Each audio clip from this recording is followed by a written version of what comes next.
On this episode of Columbus Neighborhoods, from Dirt Road to the heart and soul of the city, see how High Street grew. A bank made in the shape of a jewel box and up for restoration in Newark. And once a church, now the refectory restaurant. The transformation has been heavenly. Next on Columbus Neighborhoods.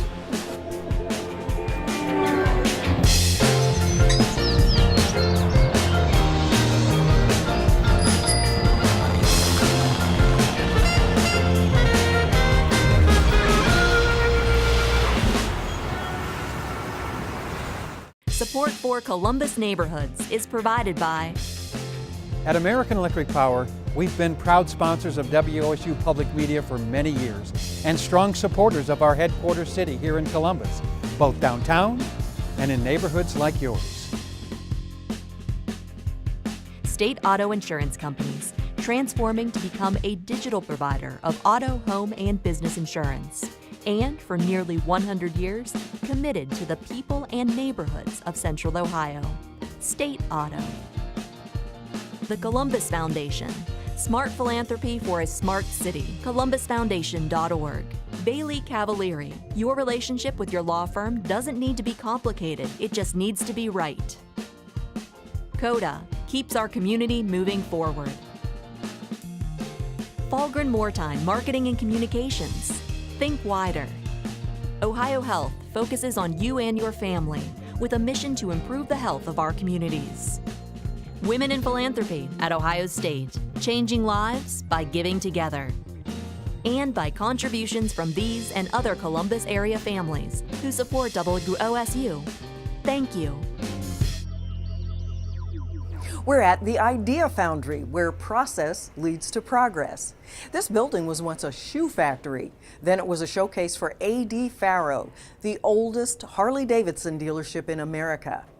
Our first story is about progress, too. In 1973, 5 photographers spent 1 year photographing High Street. They traveled from the Scioto Downs area, south of I-270, to north of the Pontifical College Josephinum in Worthington, and they created a collection of negatives that are now stored at the Ohio History Connection. Doreen Uhas-Sauer talks with photographer Clay Lowe and Lisa Wood from OHC about this project and the forces that led to the transformation of our main road.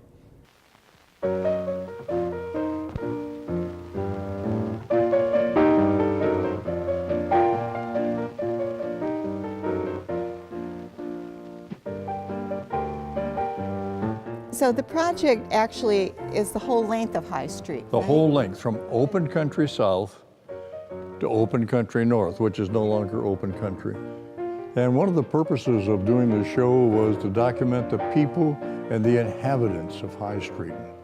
Most cities don't have this, where you had the road going all the way down to the river, and it made a migration of the farmers and the people coming up to the city for jobs. 72, 73, 74, we were photographing out there. Sometimes we'd go out together, sometimes we went out by ourselves, and we agreed. There was no assignment then, but we went out and just wandered and sat down to see what we had. And the sound on film interviews anchored each one of these areas of the street. One of the first pictures we have is about the farmer standing in front of his house and talking about him watching the dirt road become a paved road. 1929 we moved here. It was a dirt road. The next year they put the brick down. And then of course they went from brick to blacktop. And then they got to concreting. And everything was hauled to market with horses back in them days and wagons. You didn't see very many trucks. I know we used to haul them here to Asheville and Lockburn with teams of horses. Street photography. This is a little different than news photography. The news photographer, usually there's very deliberate effort on their part to be in a place when something is happening. This is just a much different perspective because you're part of the community, you're on the street, you're not swooping in at some, dramatic moment. The source of it all was the Farm Security Administration that Roosevelt put together to help get people together to show them how bad it was out there in the United States. When I first went on High Street, it was the pits. People were poor, They're just barely making it on the rents they had. I came from West Virginia. Did you? Whereabouts? I don't know. About the most interesting things happening around here is the police department in this neighborhood. Especially the winos, we see them get them and they throw them up on the back of the patios, beat them with the sticks. They're pretty handy around here with the sticks in this neighborhood. In the Short North, this is about the 600 block, I think, and the variety of businesses is just truly amazing. You know, there's antiques and markets and hamburgers.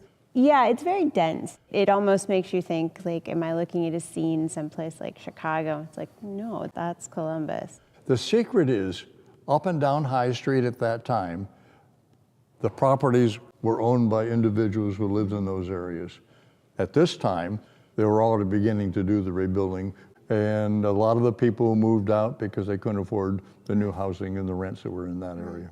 Well, and in the 70s too, I know I did a kind of a quick count of how many people were in a city directory in these years. And from Warren Street in the Short North to Arcadia, just above Ohio State, there were probably 1,000 people that were still living in the streets. They were often pensioners, they were students, it was very intergenerational, and in fact, I thought this really spoke to that, because this would have been a high street around Price Avenue. It was one of the only places where elderly people on a fixed income could find a place to live. All those early 20th century novels, this is the story where the writers and wrote about of the people who lived in these places, the pensioners, life on the street and so forth. This life that lived there, that population's gone. The diversity of High Street is gone because this was when it was more diverse. The local ownership of these places is what's important. It's before the change, it's before somebody else is making the decision on zoning and everything else. Up and down High Street, you find elderly and you find pensioners, but you also find kids. It was a place where people hung out again at Christie's Market. People later on talked about how awful it was, these people who lived there, and it was so good to get them out and everything. And my pitch was, this is their life. This is their memory. Bad or good, they loved each other. What's sad is, where do people go? They're pushed out, and then that where do they go? was a big problem. Yeah. That was a big problem. And people who were fighting against the redevelopment of the Short North at first were trying to find low-cost housing for them. And if you look today at the Short North with the sale of Bollinger Towers, senior city housing now becoming a boutique hotel, again, just pushing poor people out of the neighborhood. Daryl Muthing, who took this picture here, focused it in on the regulars on the street. Right. This guy would be seen up and down High Street all the way in the traffic. There was that one-on-one symbiotic relationship with the neighborhood and the people. There was neighborhood then. It may have been poor, but it was neighborhood. Right. As the bigger corporations come in and things, that sense of neighborhood, that's just going to change, and it is changing now. But this was something, maybe it wasn't always pretty, but the people knew each other, they cared about each other, and they watched out for each other.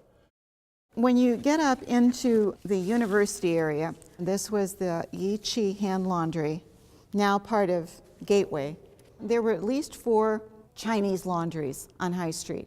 The vitality of our country, vitality were the immigrants who bought their skills and they opened their own restaurants down there. Right. They can't survive against the chains now. Right up the street, we had a man who blocked hats out there, men's hats, and they were locally owned. The people lived there, they were known, and lordy, lordy, there was neighborhood. You find a lot of different people in different places, and just being up here is a learning experience. People just walk up and down High Street to see all the other people walking up and down High Street. This gentleman, I never knew his name, walking up and down, he would be the whole length of High Street.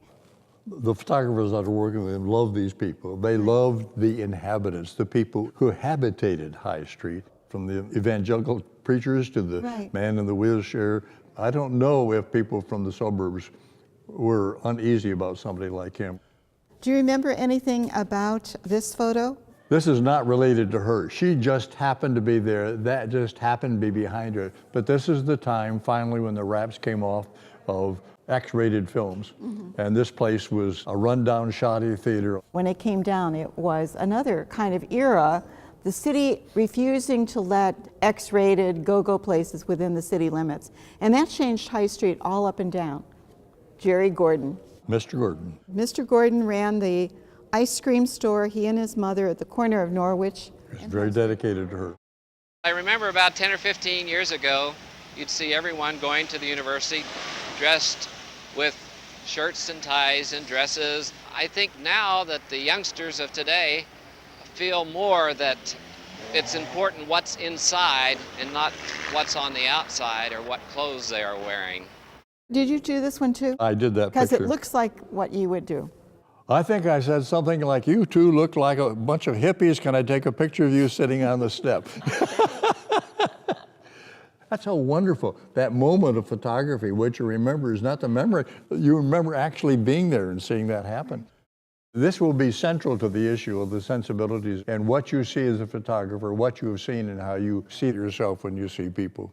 If I see you, if I see you, if I see the cameraman, if I see people out there, how I am going to respond to that situation.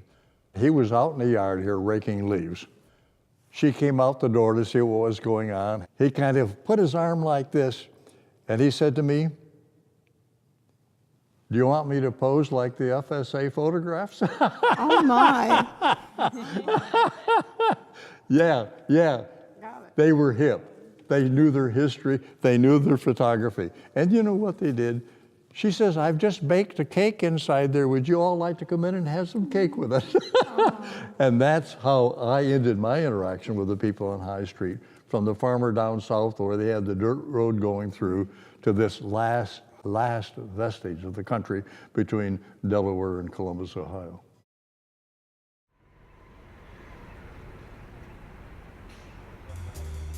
Next, a public space out of an old jewel box bank in Newark.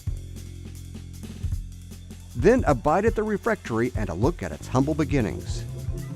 Antique shops sometimes have cast iron coin banks that were made to look like real bank buildings. Well, architect Louis Sullivan created his bank buildings to look like gigantic jewel boxes. There's one over in Newark, and Jeff Darby tells us now it's being restored to become a community gem.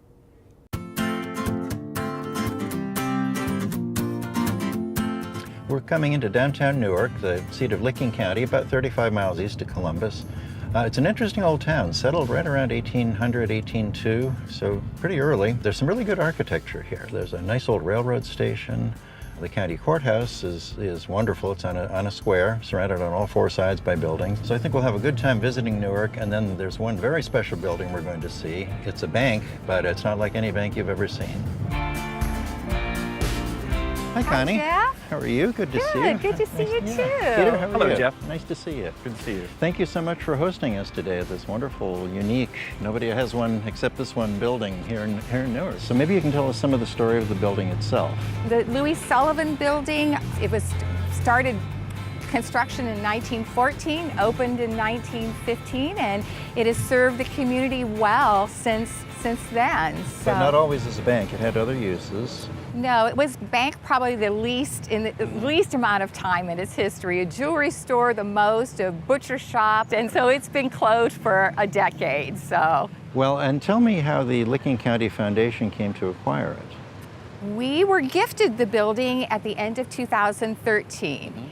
And starting in 2013, we really started the mission of figuring out what the best use of this building is to provide value to the community and add something to the community. And Peter, that would be the time your firm was engaged. You're a Columbus architectural firm. Yes, so our firm, Rogers Cranack Architects, studied the building to make sure that what was here could no further be damaged with any of the weather.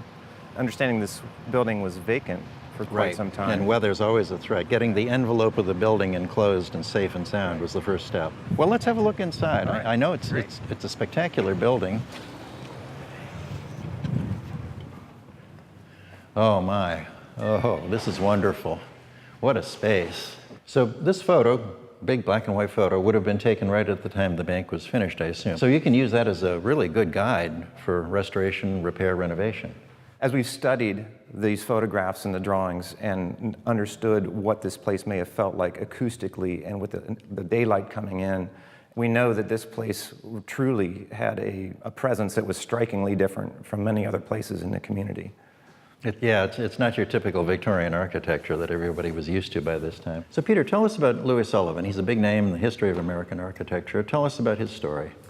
So originally born in Boston, he's probably more well known for his work in Chicago, working with Adler and creating a firm that did some very significant buildings. And he was really in the search for an authentic American architecture. Not derived from European designs, not pulling from the Beaux-Arts. Sort of he took nature and geometry and combined them together in a way that was very creative and very expressive, including the murals that you see here on the walls and the ceiling.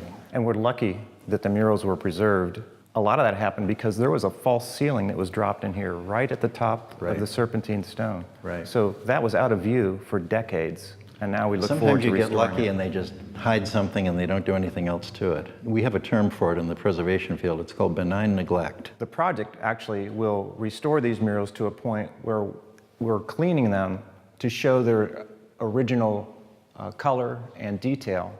On this west wall where the damage has occurred, we're going to restore that only to a point where it's stabilized. And then the next panel over, we're going to add additional restoration to it to actually tell the story about how this building, with its glorious murals, fell into some decline, and now it's restored.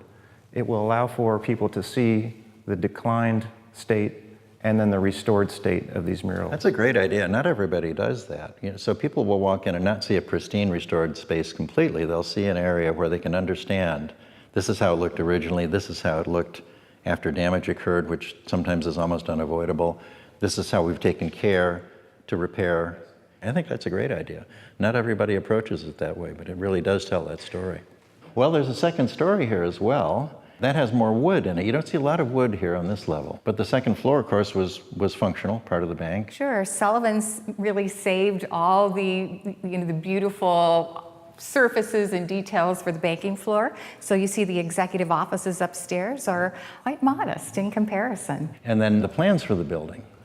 The future use that you have in mind would be? The future use is explore Licking County. Our county's tourism advocate is going to house the Welcome Center and their offices in this building. So it'll be really the first stop that folks coming to town, visitors coming to town, the first stop they'll make in Licking County would be really a springboard for exploring all the other really great things we have in Licking County for folks to see and enjoy. What a great first stop. Preservation of our historic landmarks has really caught on. Heritage tourism, people visiting heritage places is a huge business. You're going to be ready for them. That's great. Thanks so much.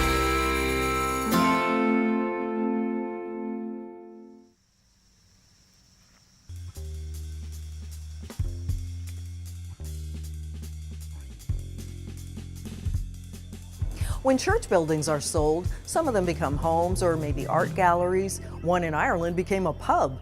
The Refectory Restaurant on Bethel Road was a church once, and Javier found out how the architecture has influenced the dining experience.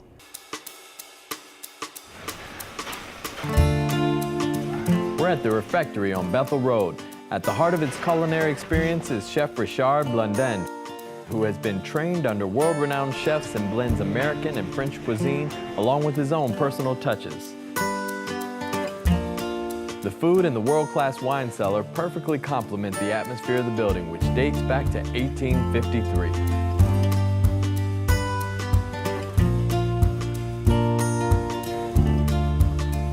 Today I'm meeting with owner and CEO Kamal Boulos to find out more about its unique history.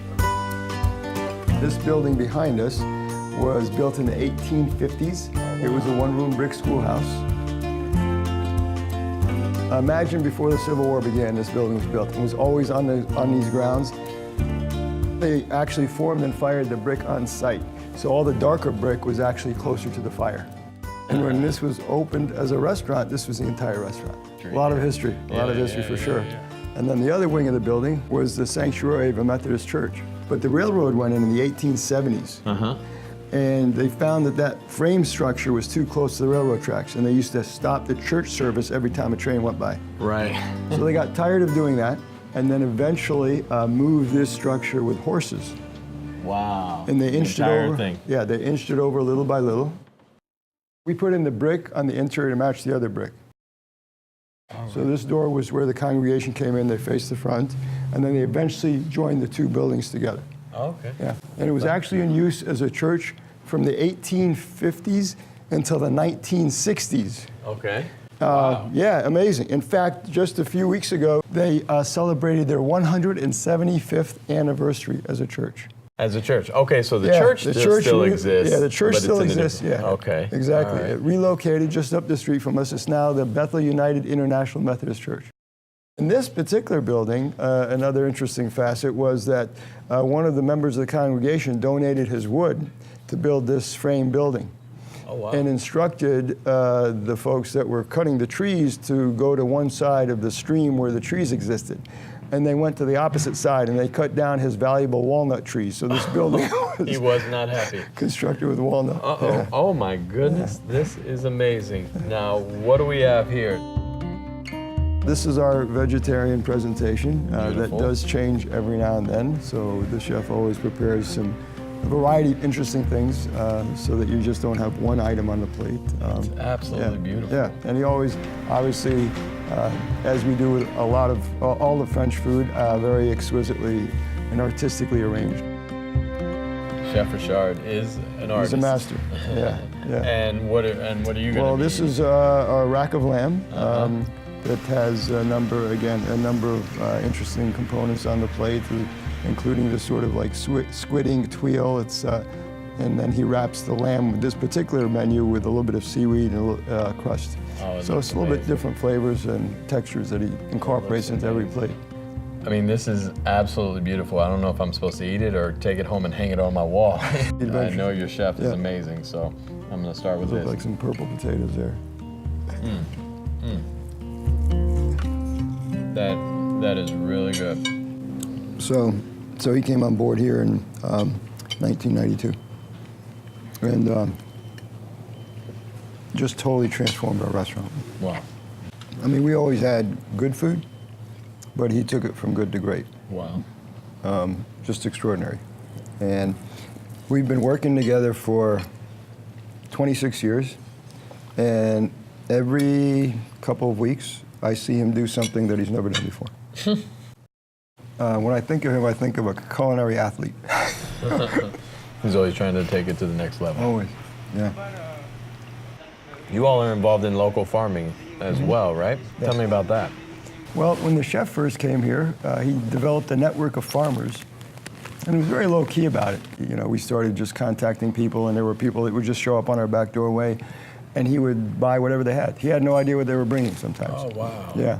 And we've continued that process. In fact, we just now, within the last month, connected with a local farmer that's growing, or raising, I should say, lamb for us. So it means a lot to you to stay connected to the community. Absolutely. Yeah. Now, where does that come from? Why is that so Well, important? I think part of it is his heritage and culture, and part of it, to some degree, is my background as well. You know, these days you can really get anything from anywhere in the globe overnighted to you.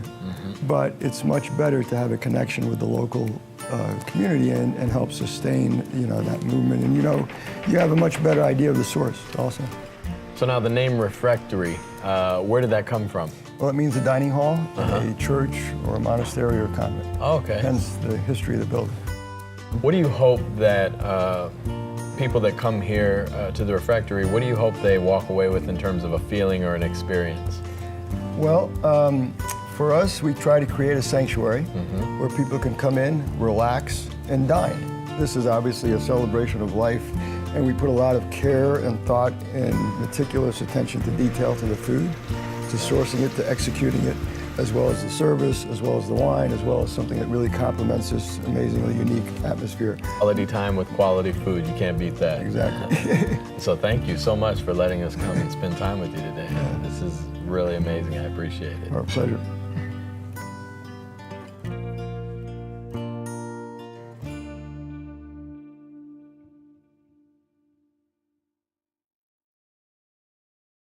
If you miss any of our shows, log on to columbusneighborhoods.org because we post all of our episodes online.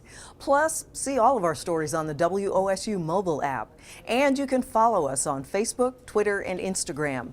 We'll see you back here next week on Columbus Neighborhoods.